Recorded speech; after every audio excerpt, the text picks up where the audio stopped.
This is the original judge in the Casey Anthony case. Judge Stan Strickland is joining us tonight exclusively from Orlando. Your Honor, thank you for joining us very much. The first thing I really want to ask you, there has been a lot of controversy with you speaking out on this show, on the trial, and I just want to ask you, obviously, it appears as though you can do it. Are you violating any judicial canons by talking about this case? No, I don't think so, and I didn't come on originally or now to criticize the jury. What I said to Nancy Grace shortly after the verdict was that I was surprised by it. I was surprised. I don't see any problem in saying that. I'm still surprised. And by the way, the menu is fairly small. Either you're surprised or you weren't. And I was surprised by the verdict. The jury is free to do whatever they did, and they had their reasons for doing so. I've got to say, since I've heard some of the commentary by the jury post-verdict, I guess I'm even a little bit more surprised. But I'm not criticizing them. They gave 8 weeks of their life. They don't have to agree with me or any other judge. I see no harm at all in saying I was surprised. All right, we got that out of the way. Now I want to ask you about this interview by Dr. Phil with George and Cindy. And I think the shocker is really Cindy, because as it kept going this afternoon, we heard, as George Anthony says, rationalizing. I think a lot of people just wanted to strangle her, Judge. Yeah, it appeared that way.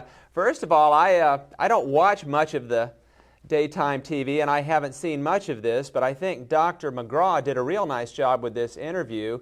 I thought he was tactful, and I thought he had a deft touch in pulling information out of these folks that nobody else could quite do. But even with his deft touch, he couldn't quite get Cindy to admit anything that was meaningful. So I don't know that any of us learned anything. I can't help but feel sorry for them. I still do. In the interview, you could see the cop come out in George. Judge Stan Strickland joining us exclusively tonight, the first judge in the Casey Anthony murder trial. Judge, when you hear Cindy Anthony say this and many other things, do you feel it's genuine? Does she believe with her heart and her soul that it was an accident, that Casey bears no responsibility? Unfortunately, I think she is genuine.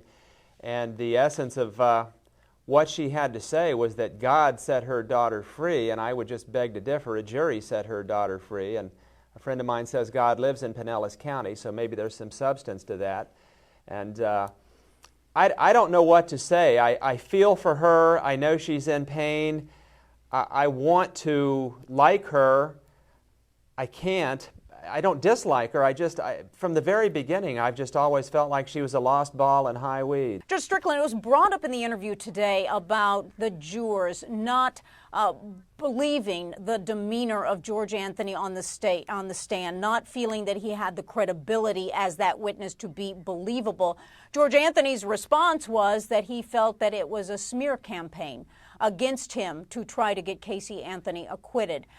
Why do you think the jurors didn't believe George Anthony? I sat in that trial. I heard every bit of evidence. I thought he was extremely credible.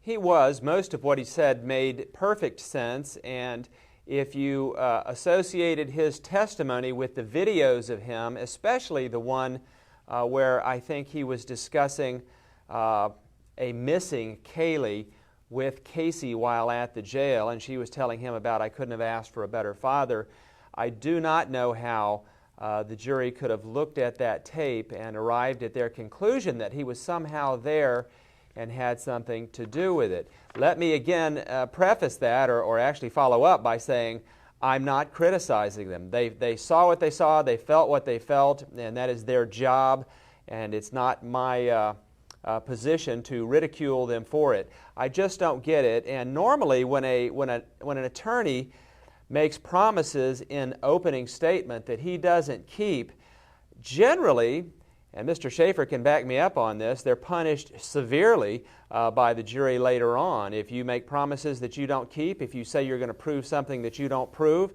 and then you don't do it, you get a swift kick for that, And that didn't happen here. There never was any evidence, literally not one shred of evidence, that George had anything to do or was anywhere near a drowning or the hiding of the body.